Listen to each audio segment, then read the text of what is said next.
Hello, unconventional founders, and welcome to The Founder's Truth, a conversation with Carlo Mahfouz and guests. Episode 11, I'm excited to welcome Gaurav Gupta, financial services executive and published author with over 14 years of experience in risk, quantitative strategy, and private markets, who as well has led AI-driven initiatives supporting 125 billion plus in assets. So today we're going to examine what happens when transformation cycles collapse from a century to a decade, why private equity and private credit are on the edge of the fastest automation cycle in finance history, and the real bottlenecks in AI adoption. Hey Carlo, how are you? I'm great. How are you, Gaurav? I'm doing well. Thank you very much. Thank you very much for having me here. I'm excited for this conversation. Likewise, so am I. All right. So, over the last few days, I've been thinking what could we talk about? And the first, which might sound like a cliche these days, but I still would like to start there, Okay. is what is your view about AI's hype versus reality? Okay. So, what do you think about it? What's your view? Where are we in this whole landscape, and how does it look like over the next few years? Great question to start with. I don't believe AI is hype in the sense of what it's able to accomplish as far as how far we came technology wise. I think there is a lot of potential. I think it's going to open a lot of possibilities which probably were not available for everyone to have to. I think when we talk about AI, some of that has existed for a while. So in the sense of now it's accessible to everyone and it's enabling almost anyone today to just jump in and use it. I think that's powerful. Do I believe that, from the financial investments that are being placed into it and everything else that mirrors it, that might be a little bit an overshoot, but that's always the case. So as well, it's hard to say that that's not, it's not meeting the expectation it is because it's something relatively new. I still believe the human component in how we onboard and understand AI is really the differentiator and the slow kind of cogwheel into this machinery, not necessarily the technology itself. And I think that has been consistent across any of the new technologies that came through. I still think it will take us a little bit longer to figure out what's the right use case, how we're going to leverage it, how we're going to use it outside of the context of just like a better search engine or your automation, which you never got to do like 10 years ago almost. So I think that's the dance we're in now. And because of that, I think in some way it's very easy to see the future, and in some ways it's very hard. It's very easy to see the future because I think we are consistent in how our onboarding is slow and how societies will accommodate for it. I think on the other side, on the flip side, I don't think it will stop.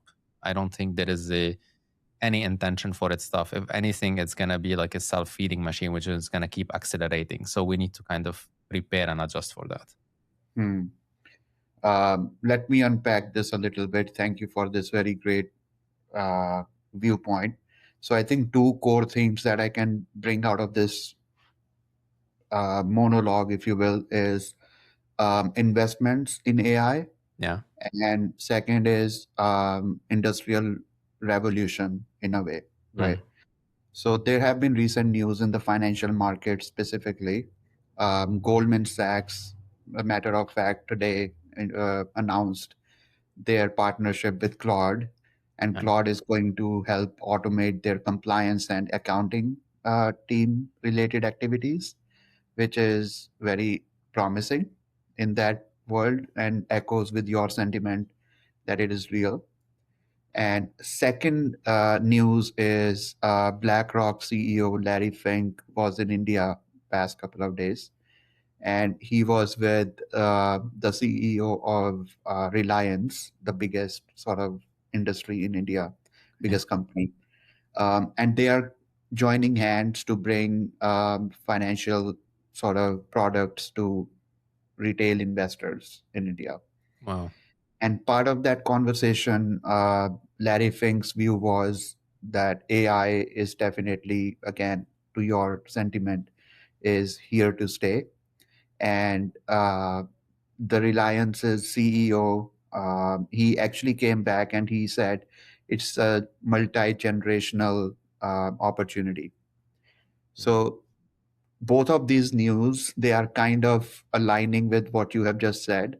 So what is your viewpoint on these, right? Like the first news about Goldman Sachs working with Claude, Yeah. and BlackRock CEO and Reliance's or Geo CEO saying it's a multi-generational sort of revolution.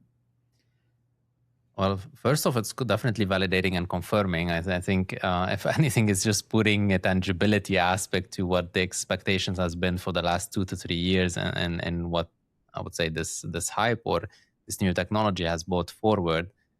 I find it really interesting. Well, first off, from even a personal use, I think Claude has been definitely doing a good job. I've been using it more so than any of the others. I think they've got something right, even on the code side and then engineering side. They're definitely, have been able to work on more mature or a more kind of comprehensive solution. That is, so I'm in alignment on that, and I can see the synergies there.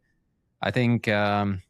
What I worry about is that the disruption of that is going to be severe, and unfortunately, we're never prepared for these kind of disruptions. And that's probably the fall out of this. Will be interesting how it's going to play out. It's a positive thing, but at the same time, it does have serious ramifications at the end of the day, and those are not easy to dismiss. Right. I think on the multi-generation aspect, I think that's a quite fascinating perspective, because we're starting to map things timeline wise beyond just what is happening on the short term, and I think that's an interesting reflection. And as well, even like going to India and like basically stimulating that economy and that aspect, I think is quite encouraging. But as well, it signals to me a few things. One, it signals to me as well, we're starting to look further. We're no longer just looking at the short term kind of outcomes, what they look like.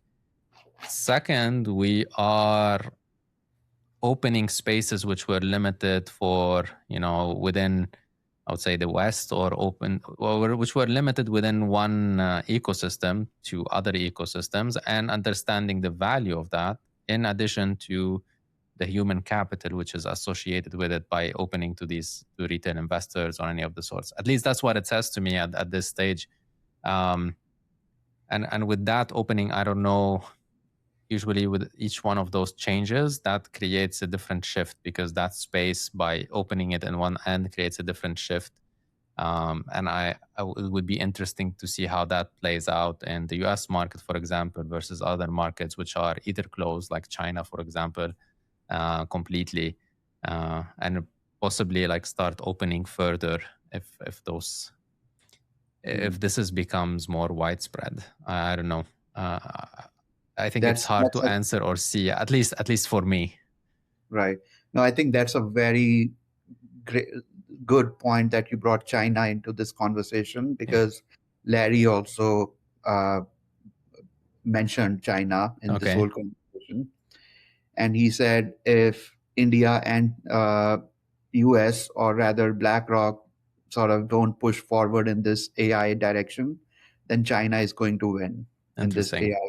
Okay. So that's exactly, I'm not in his words, but he said along those lines. As an implication.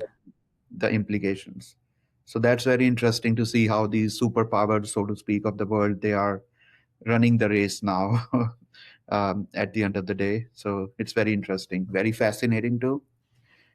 Some of the countries, actually, they are also thinking to incorporate AI in their like entire ecosystem, like running the whole countries using AI.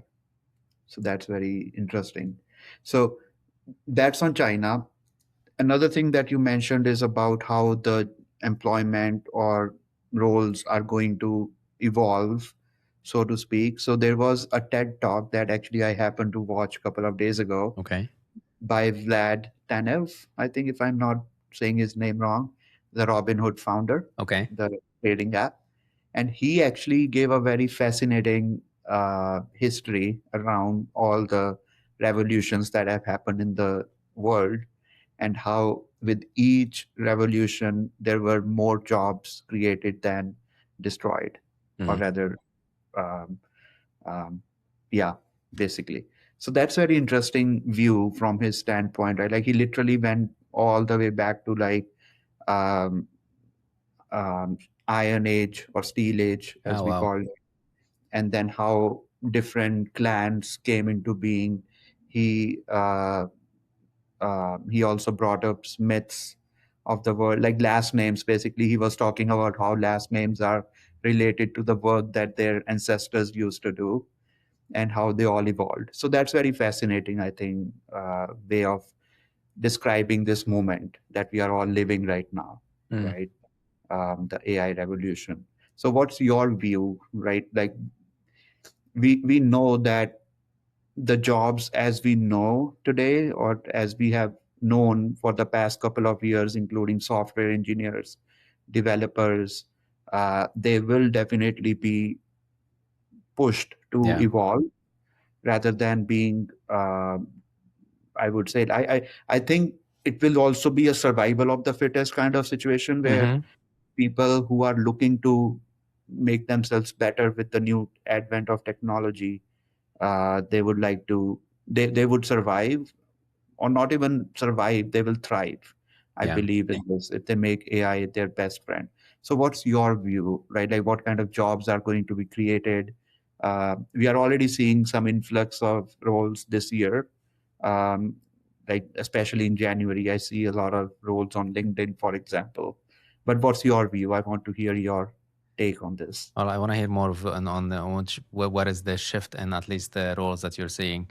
But at least part of it, I can, the part that I see in this shift, and I think it has two folds. One, I think we're scaling too fast for the existing systems and jobs to support the scale that we're going towards. I think that's true. And I think in every one of those revolution or evolutions, if you want to think, that's what's happening.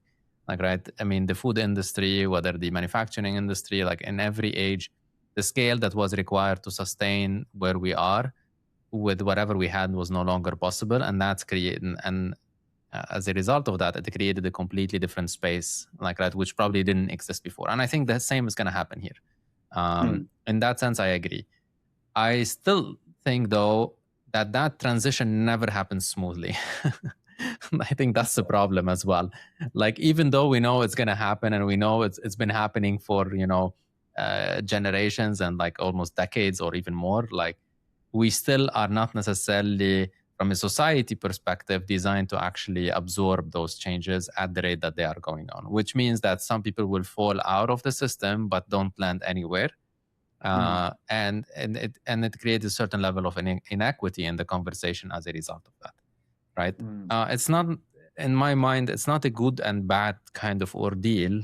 It's just unfortunately the reality of how we've we have optimized for basically the scalability and the efficiency and like the growing and needing everything to take, but we never optimize for, okay, how we make sure we have solid foundations, so when we do these transitions and transformations at the rate that we are doing now, and we've been doing historically, that we can Hmm. absorb as minimal as possible, because I think loss or disruption will happen regardless. I think there is no way that there will not be some percentage, but what makes it different is what percentage.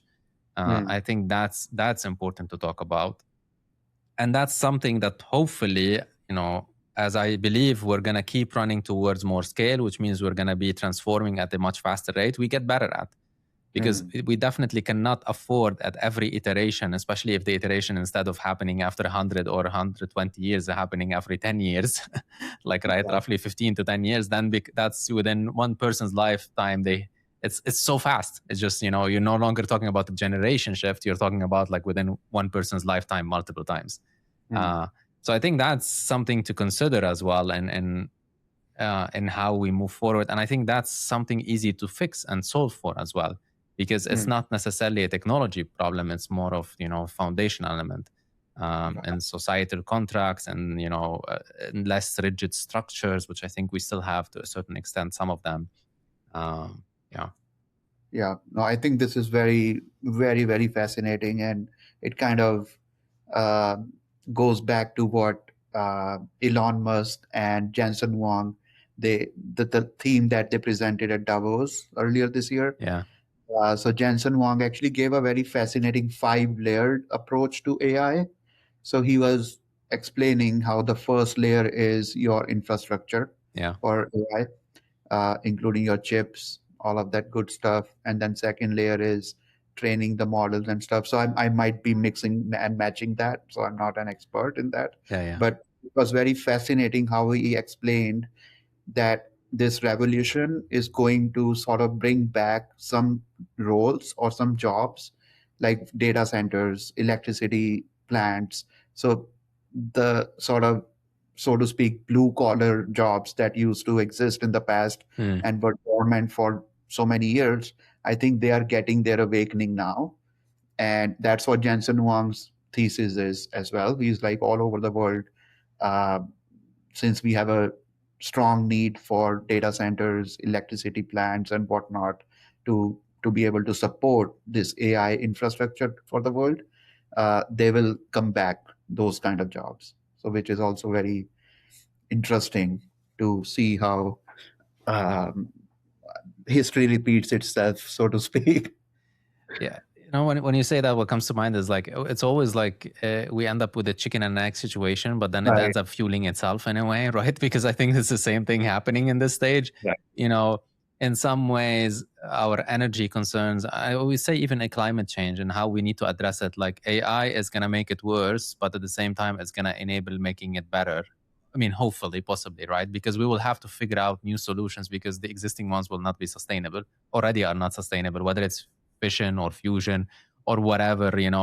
I've seen recently, like, harnessing the solar panels around the moon and beaming it back down to the earth, like things which sound science fiction for the most part, but Right. in some ways might be the reality of how we manage things, and in some ways it might be better for the environment and everything else, and of course some ways probably not. But I think the opportunity now is that we are, as if it's the boulder is like is going down the hill, and it's going down the hill like almost you cannot stop it.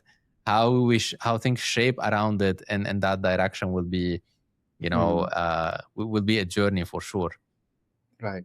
I think I want to extend a little bit on your space sort of idea. Okay. So Elon Musk also, like we have Elon Musk now, right? In this world, we Yeah, have yeah. to be real, and he has already taken so many steps ahead in space exploration, right? So him being there, I will not be surprised that that kind of reality, not so science fiction, is near rather than later, right? So I'm sure he will get us there in short period of time. Well, the surprising part is the news I told you about is from Japan, not necessarily from Elon Musk, right? So Oh, even though we hear about him more than anything else as like, in the news, but I think there is more happening that we're not hearing about as well, which actually mm. might end up being more realistic than, or Oh, more within like a time frames which ends up being achievable than not. So that's really interesting as well. That, yeah, I right. agree with you that there is a lot of attention put at it, but there might be like worldwide it is something that, I would say other countries, or I think at this Right, scale right. it's going to be very hard for corporations to take it on, at the end of the day. I think that will Mm, require much more collaboration, which is something honestly I feel we're like pushing against, but at the same time we're at the mercy of, in some ways, that we need actually more collaboration now than ever to be able to mm. achieve this audacious goals which seems like almost unreal. Right, right. Well, that's all very fascinating, right? And it's also like related to AI sort of infrastructure. And we are all consumers, Yeah. but what goes in getting all of these products to where they are, it's very interesting. So cool. So I think that's the read on AI and all of that good stuff. um, Now the usage of AI, right? Yeah. So that's another fascinating world that I'm pondering these days. So coming from financial services background, um, we have used AI quite a bit for automating some of our workflows, right, internally, like scraping data from documents and getting some high accuracy, like 95 to 96% results. So that's done, right? As that's a thing of the past, I would say that problem is solved. Uh-huh. The next problem that I'm thinking is that probably, well, not probably, but it is doable. The question is how soon it will be done, Mm, is end to end sort of automation of entire portfolio management mm, in finance, right? So I think, Carlo, we were speaking about this couple of weeks earlier, where we were discussing how public markets have evolved from being human driven yeah. to computers driven over the past 20, 30 years. And that took them about 2 decades or maybe more to be automated, right? Yeah.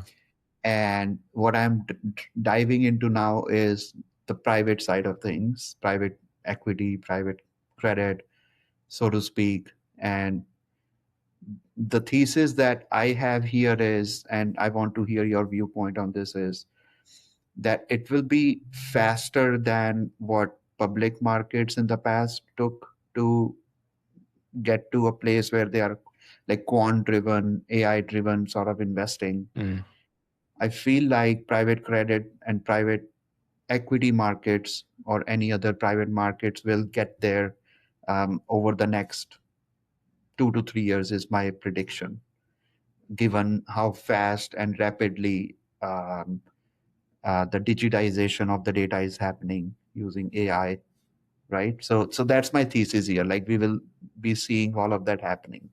What do you think?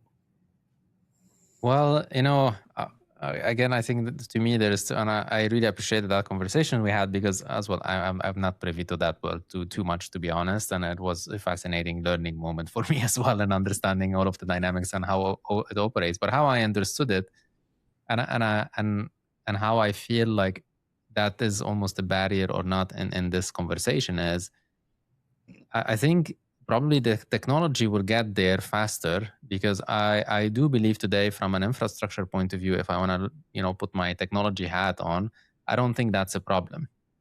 I Mm, don't think it's going to be an issue to basically create that level of accessibility, or have enough of the data and the inputs and channels to basically, or the processing, or when any type of kind of analysis that we need to be presented and accessible to individuals, or I mean to the consumers as a whole. I worry probably at this stage that it might be actually an education or an awareness kind of effort to onboard people and make them understand that these are viable options that they can rely on, and make that understanding a little bit more uh, popular. mm, And it becomes more of a, which I always feel is almost like the onboarding is missing for individuals to understand that they have access to these different types of assets, as I understand them. Correct me if I'm wrong. These different outside of the public markets, and how they can leverage them and take advantage of them. Even if the solution from a tech perspective, facilitated it and made the experience much more smoother. That they know that they have access to that, and I don't know honestly the maturity of that. I don't know the maturity of that, how much it exists today. I personally, for example, wasn't aware for it too much, and I have multiple touch points. But again, I'm not too connected on the finance side as much, which probably is a result of that. But I do believe that's probably the bottleneck for me. And I doubt at this point, I don't see from a technology perspective that there is a bottleneck. Implementation wise, even, I think we will probably see a lot of different people even trying to solve the same problem, but whether they are able to get the market to understand and like educate them and onboard them properly, I'm not so sure. mm. That's a Thank you for this viewpoint. So having lived in finance world myself, I think there are and you got it right. Like the technology is not the bottleneck anymore. It's the understanding of the leaders Yeah. is what is the bottleneck at the moment, and their decisiveness, or rather indecisiveness, on where and how to deploy technology is the question, right? So my thesis on AI or technology. AI is, again, my view always about technology and data, quant, everything is leverage Yeah. for the business, right? So that's how I see all of these. And so technology, let's call it, I believe in the coming years, financial services will be driven by technologists as much as the relationship managers are driving Oh, wow. Okay. the industry. And the reason is, like, public markets, again, I like to see from the history and join with the present or future, right? So in public markets, we already see that quant funds or quantitative driven hedge funds, for example, they are um, outperforming any human driven funds. Mm. They are becoming the next big thing, right? Like they're almost replacing human driven strategies. And even BlackRock, right, from a couple of years ago, I think 4 or 5 years ago, they had let their entire equities team go because the systems were driving their strategy. Mm.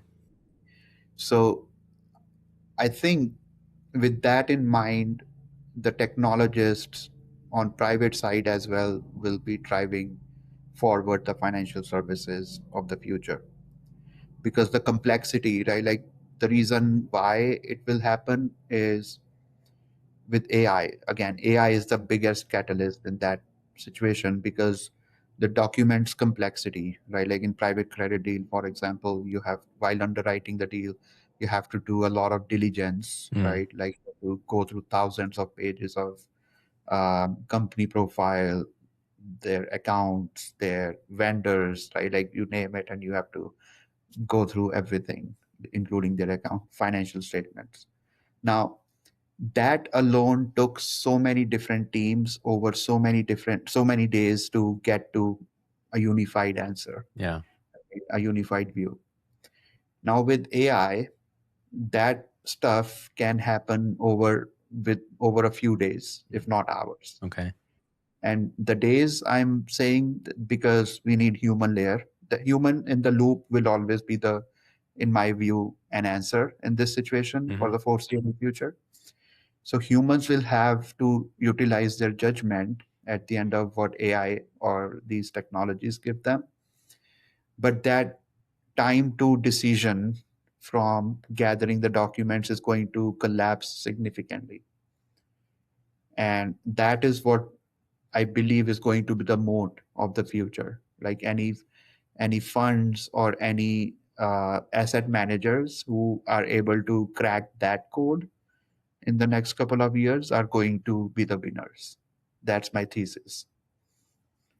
Just to close the loop on financial Yeah, services. yeah, yeah. I think it makes a lot of sense and speaks to the ideas that we've been discussing before. Like, right, this is again this is scalability factor, and which probably used to be a bottleneck in human capacity and human capital for the most part, and no longer is the case, right? Right. Because of AI, now you're able to crunching the timelines to basically do that.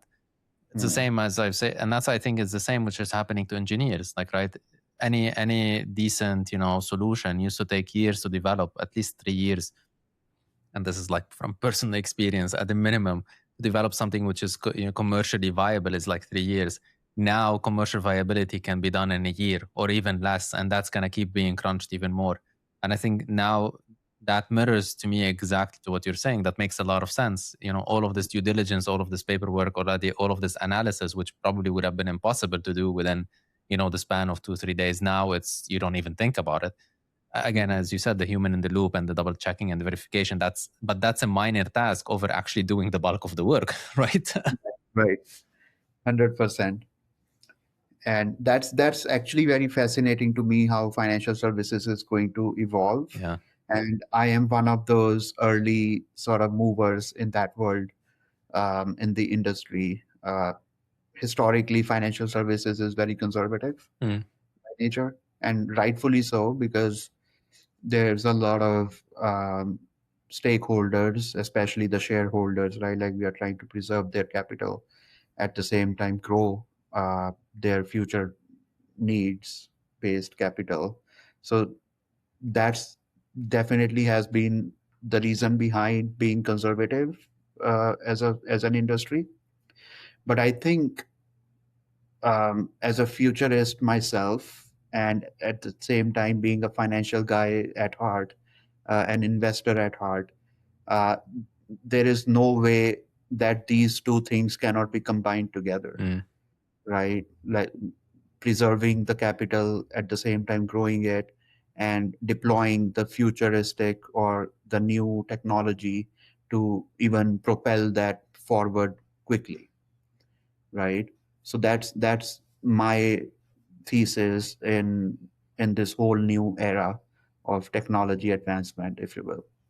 So it's very fascinating. Also, I want to see how technology uh, professionals come into being as a winner in this whole race in the financial services. Actually, speaking of which, Yeah. I just remembered. So last year, KKR made a hire from Google, and they hired their head of, I think, financial technology, if you will, to come lead their AI initiatives. Okay. Um, and that hire was done in 2025. So that's also a testament to how these big players are thinking in the direction of having strong technology backbone in their infrastructure. Thank you so much for listening to The Founder's Truth, a space for opening your mind to new possibilities and thinking. This production has been made possible using Riverside FM, the easiest way to record and edit high-quality videos with AI support right within your browser. One question to reflect on is, are you building for a world that absorbs change well, or one that assumes change will always wait for people to catch up? This conversation will continue next episode coming on Wednesday, so stay tuned.